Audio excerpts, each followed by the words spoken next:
이 세 절기가 모두가 다 감사의 의미를 가지고 있어요. 이 하나님 앞에 감사하는 절기의 의미를 가지고 있는 것입니다. 그래서 11월 달은 감사의 달이라 그렇게 우리가 말하죠. 그리고 이제 다음 주일이 추수감사주일이 됩니다. 그래서 오늘 감사에 대한 말씀을 같이 잠깐 생각해 보려고 하는 것입니다. 첫째로 우리는 하나님의 은혜를 기억하고 감사해야 합니다. 하나님의 은혜를 기억하면서 하나님 앞에 감사를 드려야 됩니다. 우리가 성경에 보게 되면 기억하라는 말씀이 여러 번 나오는 것을 우리가 보게 됩니다. 기억하라, 기억하라. 신명기 16장 3절에 보시면 이같이 행하여 너의 평생에 항상 네가 애굽 땅에서 나온 날을 기억할 것이니라. 애굽 땅에서 어떻게 나왔는지 그거 기억하라는 것입니다. 그 다음에 오늘 본문의 12절 말씀 우리 같이 봉독해 볼까요? 너는 애굽에서 종되었던 것을 기억하고 이 규례를 지켜 행할지니라. 그러니까 애굽에서 종되었던 거 그걸 기억하면서 하나님께서 어떻게 해방시켜 주시고 구원해 주셨는지 그거 기억하면서 하나님 앞에 감사하라고 이렇게 말씀하시고 있는 것입니다. 하나님께서 왜 그렇게 기억하라는 말씀을 많이 주셨을까요? 그것은 사람들이 자꾸 잊어버리기 때문에. 얼마나 잘 잊어버립니까? 자꾸만 잊어버리기 때문에 하나님께서 기억하라, 기억하라, 기억하라 그렇게 말씀을 하신 것입니다. 바로 감사의 절기는 하나님의 은혜를 기억하면서 감사하는 절기가 바로 감사절입니다.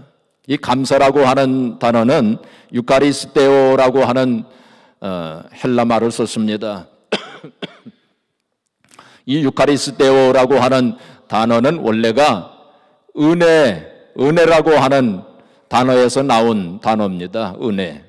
그래서 하나님의 은혜에 대해서 감사하는 것이 올바른 감사입니다. 물론 세상 사람들도 감사를 합니다. 그렇죠? 감사를 해요. 그러나 그들의 감사는 올바른 감사가 아닙니다. 올바른 감사는 어떤 감사느냐? 하나님 앞에 먼저 감사하는 거예요. 그것이 올바른 감사입니다. 세상 사람들도 사람들에게 대해서 감사는 합니다. 그러나 먼저 우리는 하나님 앞에 감사를 드려야 돼요. 하나님 앞에 먼저 감사를 드릴 때 사람들에게 대해서 감사도 그것이 올바른 감사가 되어지는 것입니다. 사랑하는 성도 여러분, 우리 인생이 왜 비참하게 되는 줄 아세요? 그것은 하나님의 은혜를 잊어버리고 감사하지 않기 때문에 우리의 인생이 비참하게 되어지는 것입니다. 우리 성경을 한 군데 한번 찾아보겠습니다. 신명기 8장을 한번 우리 같이 보겠습니다. 신명기 8장. 신명기 8장 11절부터 14절까지 제가 읽겠습니다. 내가 오늘 네게 명하는 여호와의 명령과 법도와 규례를 지키지 아니하고 네 하나님 여호와를 잊어버리지 않도록 삼갈지어더라. 하나님의 은혜를 잊어버리지 않도록 조심하라는 것입니다. 네가 먹어서 배부르고 아름다운 집을 짓고 거주하게 되며 또 네 소와 양이 번성하며 네 은금이 증식되며 네 소유가 다 풍부하게 될 때에 네 마음이 교만하여 네 하나님 여호와를 잊어버릴까 염려하노라. 백성들이 모든 일이 잘 되고 풍성하게 되어질 때에 하나님의 은혜를 잊어버리기 쉽습니다. 하나님의 은혜를 잊어버리고 자기가 잘나서 그렇게 된 것처럼 그렇게 생각하기가 쉽다는 거예요. 그것이 바로 교만한 마음이죠. 그렇게 될 때에 하나님의 은혜를 잊어버리게 되고 하나님의 축복을 상실하게 된다고 그렇게 말씀하시고 있는 것입니다. 우리가 하나님의 은혜를 잊어버리고 하나님 앞에 감사하지 않을 때 우리의 인생이 비참하게 되는 것입니다. 여러분, 우리의 인생이 비참하게 되는 것이 돈이 없어서 비참하게 되는 게 아닙니다. 혹은 우리가 인생에서 실패하였기 때문에 비참하게 되는 게 아닙니다. 우리의 인생을 살아갈 때 건강을 잃어버려서 비참하게 되는 게 아닙니다. 바로 하나님의 은혜를 잊어버리고 감사하지 않을 때 우리의 인생이 비참하게 되는 거예요.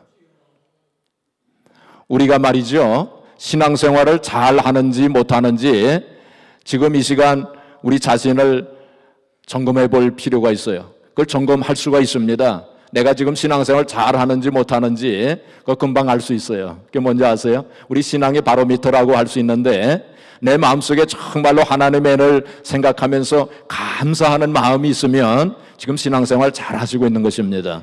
그런데 여러분들의 심령을 한번 살펴보세요. 하나님 앞에 감사하는 마음이 없다면 뭔가 지금 잘못된 것입니다. 물론 우리의 삶이 힘들고 어려울 수 있습니다. 그런데 하나님 앞에 드리는 이 감사는 상황을 초월한 감사입니다. 아무리 힘들고 어려워도 우리가 하나님의 은혜를 기억하면서 얼마든지 감사할 수 있게 되는 것입니다. 그래서 바울 사도는 고린도전서 15장 10절에 나의 나된 것은 하나님의 은혜로 된 것이라. 나의 나된 것은 하나님의 은혜로 된 것이라고 그렇게 늘 감사하면서, 그는 다메섹 도상에서 예수 그리스도를 만난 이후로 평생 눈물을 흘리면서, 감사의 눈물을 흘리면서, 눈병이 날 정도로 그렇게 감사의 눈물을 흘리면서 하나님의 은혜를 기억하면서 늘 감사하면서 그렇게 살았어요. 에베소서 2장 1절에 보시면 죄와 허물로 죽었던 너희를 살리셨도다. 생각해보면 죄와 허물로 죽을 수밖에 없었던 인생들이었는데 우리를 살려주시고 하나님 백성으로 삼아주신 것 생각하면 얼마나 감사한 일입니까? 에베소서 2장 8절에 너희가 그 은혜를 인하여 믿음으로 말미암아 구원을 얻었나니 이것이 너에게서 난 것이 아니요 하나님의 선물이라. 하나님께서 우리에게 구원을 선물로 주셨어요. 많은 사람들 가운데서 우리를 뽑아주셔서 하나님 백성으로 삼아주신 것 생각하면서 참 그 은혜를 생각한다면 얼마나 감사할 일입니까? 유명한 철학자였던 키에르케고르는 이렇게 말했습니다. 나는 가련한 죄인이다.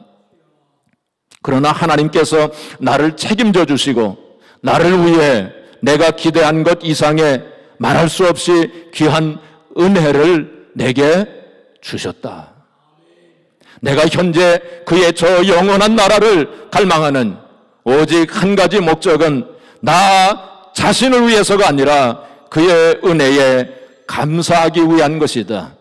키에르케고르는 하나님의 크고 높은 그 은혜를 생각하면서 늘 감사하면서 살았고 나의 인생의 목적이 하나님 앞에 감사하기 위해서 사는 것이라고 그렇게 고백했습니다. 사랑하는 성도 여러분, 우리 인생의 목적, 우리 인생의 본분이 늘 하나님 앞에 감사하는 것, 그것이 올바른 인생의 본분이라는 것입니다. 둘째로 우리는 과거를 생각하면서 현재의 삶에 감사를 드려야 돼요. 오늘 본문 말씀은 이제 그 77절 맥추절과 그리고 수장절에 대한 말씀이 나옵니다. 그 수장절 혹은 초막절에 보면은 이스라엘 백성들이 어떻게 했느냐면은 일주일 동안 초막에서 살았어요. 광야로 나갔습니다. 광야로 가가지고 좋은 집 놔두고 광야로 나가가지고 거기다가 나뭇가지로 혹은 풀로 이렇게 초막을 엉성하게 만들었습니다. 그리고 가족들과 함께 거기서 일주일을 보냈어요. 그리고 또 광야로 나가기 힘든 사람들은 자기들 집 지붕으로 올라갔습니다. 이스라엘 백성들의 지붕은 평평하게 되어져 있기 때문에 지붕으로 올라갔어요. 지붕에 올라가서 거기다가 초막을 지어놓고 그리고는 일주일 동안을 살았습니다. 과거에 힘들고 어려웠던 그 시절을 생각하면서 현재의 삶에 하나님 앞에 감사를 드리기 위해서 그런 생활을 했습니다. 어떤 사람들은 과거의 삶을 되돌아보면서 하나님 앞에 원망하는 사람들도 있어요. 어떤 사람들은 그러나 과거의 삶을 되돌아보면서 현재의 삶에 감사하면서 살아가는 그런 사람들도 있습니다. 이스라엘 백성들은 애굽에서 벽돌을 만들며 회초리를 맞았던 그 어렵고 힘들었던 종살이하던 그 시절을 생각하면서 하나님 앞에 감사를 드렸습니다. 그들이 애굽에서 나와가지고 가나안 땅에 들어가기 전까지 40년 동안 광야 생활을 할 때에 참 힘들고 어려웠지만은, 그리고 거기서 초막을 짓고 광야에서 살던 때를 기억하면서 그때에도 하나님께서 은혜를 베풀어 주셨던 그러한 기억을 하면서 하나님 앞에 감사를 드렸습니다. 사랑하는 성도 여러분, 우리가 현재의 삶에 대해서 하나님 앞에 감사하지 못하는 것은 우리의 마음이 높아졌기 때문에 그래요. 우리의 마음이 교만해졌기 때문에. 그래서 그렇습니다. 늘 우리가 낮은 데 마음을 둬야 돼요. 그리고 감사하는 마음을 가지고 그렇게 살아야 돼요. 그리고 현재의 삶에 대해서 자족하는 비결을 배우면서 그렇게 살아야 됩니다. 바울 사도는 내가 자족하는 비결을 배웠노라, 그렇게 고백을 했어요. 빌립보서 4장 11절 12절에 보시면 내가 어떤 형편에든지 자족하는 비결을 배웠노니 내가 비천에 처할 줄도 알고 내가 풍부에 처할 줄도 알아. 모든 일에 배부르며 배고픔과 풍부와 궁핍에도 일체의 비결을 배웠노라, 그렇게 고백했어요. 여러분, 사람이 모든 것이 풍부해지고 모든 것이 여유가 생기고 모든 일이 잘 되고 그러면은 교만해지기 쉬워요. 높은 마음을 가지게 되고 하나님의 은혜를 잊어버리기 쉽습니다. 그리고 또 어떤 때는 내가 궁핍해지고 가난하고 참 힘들고 어렵게 되면은 원망과 낙심하기 쉽습니다. 그러나 바울 사도는 아무리 모든 것이 풍부한 삶 속에 산다 할지라도 교만해지지 아니하고, 아무리 힘들고 어렵고 가난과 궁핍이 있다 할지라도 하나님께 원망하고 낙심하지 아니하고, 어떤 형편에 처하든지 풍부에 처하든지 비천에 처하든지 늘 자족하는 비결을 배우고, 그러한 가운데서도 늘 하나님 앞에 감사하는 마음을 잃지 않고 살았다고 그렇게 고백했습니다. 부자와 나사로의 비유 가운데서 거짓 나사로는 헌데를 나르면서, 그리고 부자의 상에서 떨어지는 부스러기를 먹으면서도 그는 자족하는 비결을 배운 사람이에요. 그렇죠? 생각해 본다면 거짓 나사로가 그러한 상황 가운데서도 자족하며 그리고 하나님 앞에 감사했다면 이 세상에 사는 사람들 가운데 그 어떤 사람도 자족할 수 없는, 하나님 앞에 감사할 수 없는 그러한 사람은 없을 것입니다. 그렇죠? 생각해 본다면 우리가 그래서 어떤 형편에 처하든지 늘 자족하면서 그리고 감사하면서 살아야 돼요. 그 나사로가 그 상황 속에서 자족하며 감사했을 때 그 심령 속에 천국이 이루어졌을 거예요. 그렇죠? 비록 힘들고 어려운 상황이었지만은 그 마음에 천국이 이루어지는 거예요. 그의 삶 속에 천국이 이루어지는 것입니다. 반대로 얘기한다면 모든 것을 다 갖추고 모든 것이 다 풍성한 그러한 삶을 산다 할지라도 자족하지 못한다면 그 삶이 지옥 같은 삶이 되고 말 것입니다. 사랑하는 성도 여러분, 나보다 못하게 사는 사람들, 또 나보다 더 힘들고 어렵게 사는 그러한 사람들을 우리가 바라보면서 그들을 위해서 내가 무엇을 할 수 있을까 하는 걸 생각하면서 사는 그 마음이 올바른 크리스찬의 마음이라고 생각을 합니다. 어떤 사람이 청각 장애인이 있었어요. 귀가 들리지 않는 그런 장애인이었습니다. 귀가 들리지 아니하니까 입도 열리질 않아요. 말을 못합니다. 그래서 하나님 앞에 간절히 간구했어요. 하나님, 저의 입을 열어주시면 제가 평생 하나님 앞에 찬양을 드리고, 저의 입을 열어주시면 제가 평생 입을 열어서 전도하겠나이다 라고 그렇게 기도했어요. 근데 하나님께서 그의 기도를 들어주시지 아니하셨어요. 그래서 하나님 앞에 원망하고 불평하면서 살았습니다. 하루는 너무나도 답답해서 밖으로 나갔어요. 밖으로 나가서 보니까 어떤 사람이 구덩이에 빠져 있는 것을 발견했어요.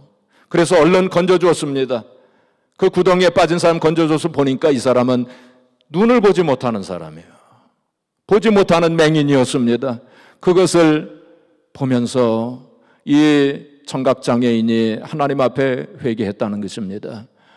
그동안 하나님 앞에 원망하고 불평했던 거 회개하면서 그는 평생 힘들고 어렵게 살아가는 사람들, 자기보다 더 많은 고난과 혼란 속에 살아가는 사람들을 늘 돌보면서 그렇게 살았다는 것입니다. 우리는 어떤 상과 형편 속에서도 늘 자기 자신을 되돌아보면서 또 다른 사람들을 또 되돌아보면서 겸손한 마음으로, 낮은 마음으로 늘 자족하며 감사하는 마음을 가지고 우리가 살아가야 할 것입니다. 마지막으로 감사하는 자에게 하나님께서는 행복과 복을 주십니다. 감사하는 자에게 뭐와 뭐를 주세요? 행복과 복을 주십니다. 절기는 말이죠, 성경에서 보시면은 즐거워하는 날입니다. 오늘 본문에도 보시면은 여기 11절 말씀에 보시면은 너와 네 자녀와 노비와 네 성중에 있는 레위인과 및 너희 중에 있는 객과 고아와 과부가 함께 네 하나님 여호와께서 자기의 이름을 두시려고 택하신 곳에서 네 하나님 여호와 앞에서 뭐 하라고요? 즐거워할지니라 그랬어요. 예, 하나님 앞에서 즐거워하는 날이 절기입니다. 그 다음에 15절 보시면은 마지막 부분에 너는 온전히 즐거워할지니라, 똑같은 말씀입니다. 이 절기는 즐거워하는 날이에요. 여러분, 근데 즐거워하기 위해서는 어떤 마음이 있어야 되느냐? 감사하는 마음이 있어야 즐거워할 수 있어요. 원망하고 불평하는 마음을 가지고 있으면은 즐거워할 수가 없습니다. 그러니까 감사하는 마음 속에 즐거움이 있게 됩니다. 그리고 즐거운 마음이 있을 때 행복하게 되어지는 것입니다. 여러분, 우리가 인생을 살면서 많이 가졌다고 행복해지는 게 아니에요. 그리고 또 많이 성취했다고, 무슨 업적을 많이 남겼다고 행복해지는 것이 아닙니다. 감사하는 마음을 가질 때 그 인생이 행복해지는 것입니다. 그런데 감사는 말이죠, 똑같은 상황 속에서 어떤 사람들은 원망하고 불평하면서 사는데 또 어떤 사람들은 똑같은 상황인데 감사하면서 사는 사람들이 있어요. 그렇기 때문에 우리가 어떤 상황 속에서든지 늘 감사하기로 마음을 작정하는 것이 중요합니다. 어떤 사람이 사업을 크게 했답니다. 그런데 사업을 크게 하다가 친구 때문에 그 사업이 망했어요. 그러니까 얼마나 억울하고, 그 친구 때문에 사업이 망했으니까 얼마나 그 친구를 원망하고 미워하는 마음이 있었겠습니까? 그래서 친구를 극도로 미워하고 원망하는 마음 때문에 잠도 못 이루고, 그리고 밥맛도 없고 정말 인생이 지옥 같은 그런 인생을 살게 됐어요. 그런데 이 사람이 전도를 받았습니다. 전도를 받아가지고 교회에 나가면서 예수 그리스도를 믿고 영접하여 하나님의 백성이 되었어요. 그리고는 성경을 읽어보니까 원수를 미워하지 말고 원수를 사랑하라 하는 말씀이 있어요. 그리고 용서하라는 말씀이 있어요. 형제를 불쌍히 여기라는 말씀이 있어요. 그 말씀을 읽고 들으면서 하나님 앞에 기도했습니다. 내 사업을 망하게 한 그 형제를 용서할 수 있는 마음을 달라고. 내 힘과 내 능력으로는 이 친구를 용서할 수 없으니까 하나님께서 내게 힘을 주셔서 그를 불쌍히 여기고 그를 용서할 수 있는 마음을 달라고 하나님 앞에 간절하게 기도했는데 하나님께서 그에게 은혜를 주셨어요. 그래서 하루는 기도하는데 정말 그가 그렇게 불쌍하게 여겨지는 거예요. 그러면서 눈물이 막 쏟아지면서 그를 용서했습니다. 그러고 보니까 마음이 시원해지는 거예요. 우리가 성경에 보게 되면 요셉이 그 형들을, 자기를 종으로 팔았던 그 형들을 용서할 때 방성대곡했다고 그랬어요. 그 형들을 용서하였는데 용서한 그 요셉이 방성대곡했어요. 형들도 물론 감동을 받았겠지만은, 그래서 우리가 용서하게 되면 내가 감동을 받는 거예요. 내가 은혜를 받는 거예요. 이 사람이 그렇게 미워하고 원수같이 여긴 그 친구를 하나님의 은혜로 용서하고 나니까 그 마음속에 천국이 임한 거예요. 그리고 하나님 앞에 감사하게 된 겁니다. 내 사업이 망하지 않았다면 내가 높은 마음, 교만한 마음 가지고 그렇게 지금까지 평생을 그렇게 살았을는지도 모르는데 이 사업이 망함으로 말미암아 내가 마음이 겸손해지고 그래서 하나님을 믿게 되고 그래서 예수 그리스도를 믿고 영접함으로 하나님의 자녀가 되고 구원받았다는 사실을 생각하니까 얼마나 감사한지 미움이 변하여 그렇게 감사한 마음이 이루어지고 그러니까 그 심령 속에 지옥 같은 그러한 삶을 살았는데 천국으로 바꾸어진 것입니다. 상황은 똑같은데 내 마음을 어떻게 먹느냐에 따라서 천국이 지옥이 될 수도 있고 지옥이 천국이 될 수도 있는 것입니다. 일본의 유명한 신학자였던 우찌무라 간주는 이렇게 얘기했어요. 만일 하나님이 인간을 저주하신다면 그것은 질병이나 실패나 배신이나 죽음으로 저주하는 것이 아니라 오히려 하나님이 계심이 믿어지지 않는 불신앙으로 감사하는 마음이 생기지 않는 메마른 마음으로 저주하실 것이다. 그렇게 얘기했어요. 우리가 하나님 앞에 감사하지 않는 그 마음이 저주받은 마음이라는 거예요. 여러분, 우리가 하나님의 은혜를 생각하지 못하고 늘 우울한 마음으로 하나님 앞에 원망하고 불평하면서 사는 그 마음, 저주받은 마음이라는 것입니다.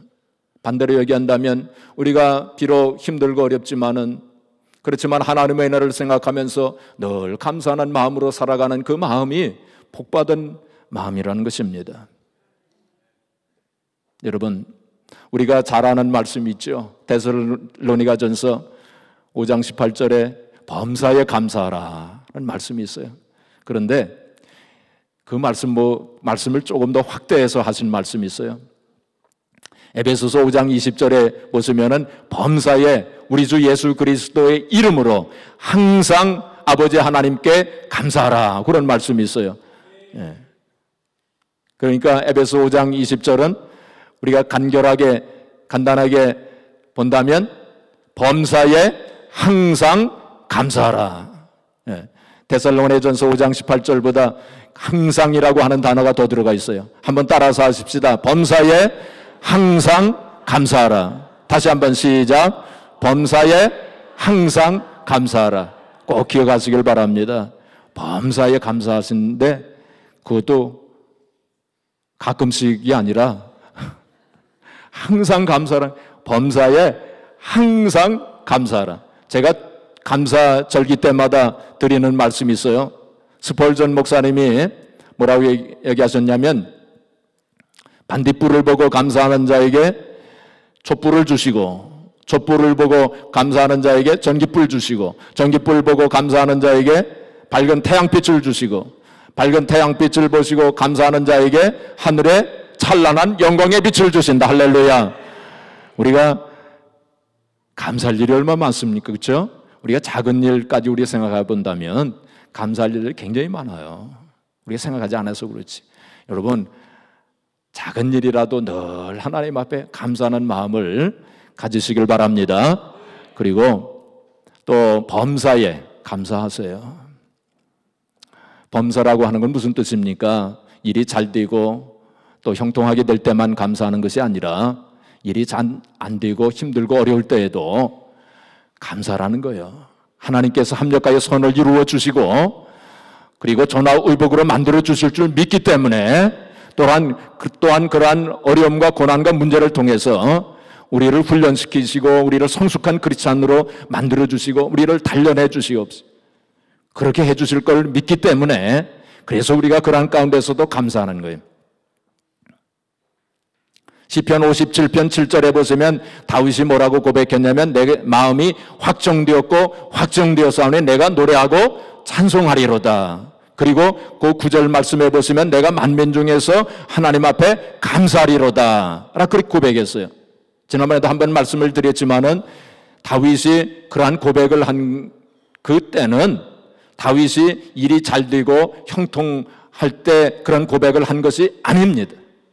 다윗이 가장 힘들었을 때, 다윗의 인생 가운데서 가장 힘들고 어렵고 고난과 환난이 극심할 때에 그때 다윗은 내 마음이 확정되었고 확정되었사오니 내가 이러한 상황 가운데서도 하나님 앞에 찬양을 드리고 하나님 앞에 감사를 드리겠다고 그렇게 고백한 것입니다. 그때 하나님께서 감동하셨을 거예요. 다윗이 인간적으로 볼 때 여러 가지 허물과 죄가 있었던 사람이긴 했지만은 다윗의 그 마음을 보시고 그 상황 속에서도 다윗이 하나님 앞에 찬양을 드리고 감사하는 그 마음을 보시고 하나님께서 감동을 하신 거예요. 그래서 다윗의 인생 속에 역사하시고 다윗을 들어 쓰시고 다윗을 통해서 하나님께서 영광을 받으신 것입니다.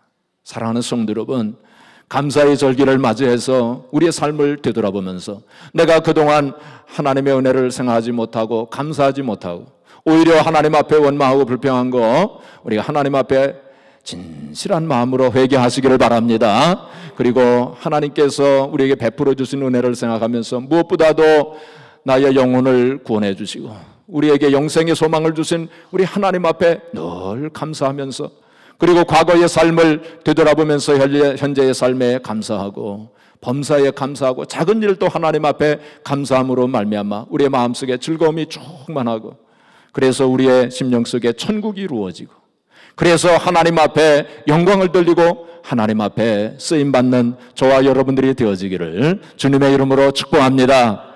기도하겠습니다.